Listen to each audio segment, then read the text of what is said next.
তুমি তো দুনিয়াতে কাউকেই খারাপ দেখো। He is a bastard, বেজন্মা।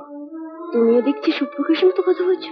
O please Mrinalini, আমাকে একটু একা থাকতে দাও, আমি ভীষণ ক্লান্ত, প্লিজ। বাবা, দাদা সব কি আরম্ভ করেছে বলো তো? মজুররা দাদার কাছে কিছু টাকা পয়সা চেয়েছিল, ওরা সব না খেয়ে রয়েছে। মজুরদের দাদা যা তা বলেছে, বলেছি যাও প্রতীক বেজে আমার 5 আটকে। কোনো মানে এসব কথা?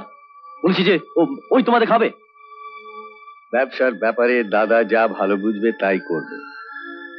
তুমি তোমার পড়াশোনার কথা ভাবো, মজুরদের কথা তোমায় চিন্তা করতে হবে না। কেন চিন্তা করবো না? নিশ্চয়ই করবো। মজুররা সারা জীবন আমাদের জন্য কাজ করছে, তার বদলে তারা টাকা পেয়েছে। বিনা পয়সায় কেউ কাজ করে না। কিন্তু এখন আমাদের ব্যবসা বন্ধ, টাকা দেবো কোত্থেকে? ঘর থেকে। যে ঘরের সিন্ধুকে তাদেরই রক্ত জল করা পরিশ্রমের মূল্য জমা রয়েছে। সুশোভন, তোর বাবার এখন এমনিতেই মন মেজাজ ভালো নেই, তুই যা। দাঁড়াও, এর আগে কোনোদিন আমি তোমাকে আমার সামনে এরকম মাথা উঁচু করে বুক ফুলিয়ে কথা বলতে শুনিনি বা দেখিনি। আজই প্রথম। তাই আমি জানতে চাইছি, এইসব কথাবার্তা শিখলে কোত্থেকে? হঠাৎ এই পরিবর্তন এলো কোথা থেকে? আমি জানি ড্যাডি, ওর এই পরিবর্তনের কারণ আর কোথা থেকেই বা এইসব কথাবার্তা শিখেছে। আজকাল প্রতীক বেজম্মার সঙ্গে ওনার খুব ভাব ভালোবাসা হয়েছে।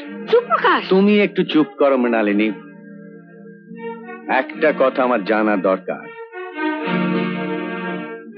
যাদের উপর ভরসা করে আমি এত বড় ব্যবসা গড়ে তুলেছি, এত সম্পত্তি করেছি, তারা আমারই জামার তলায় লুকিয়ে থাকা বিষাক্ত সাপ কি না, আমারই অজান্তে কোনোদিন আমাকেই ছোবল মারবে কি না।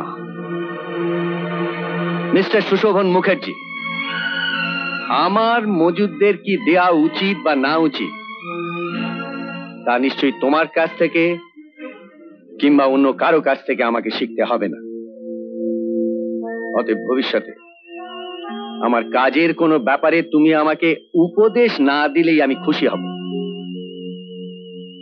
বামুন ঠাকুর যা রান্না করে দেবে তাই আমাকে খেতে হবে, সে পাঠশালা আমি পড়িনি বাবা। কারণ খেতে তো আমাকেই হবে। আর মুখ বুঝে ছাই পাশ খাওয়ার ছেলে আমি নই। কারণ তোমার ভুলের প্রায়শ্চিত্ত হয়তো আমাদেরই করতে হবে, হয়তো তাই করছি।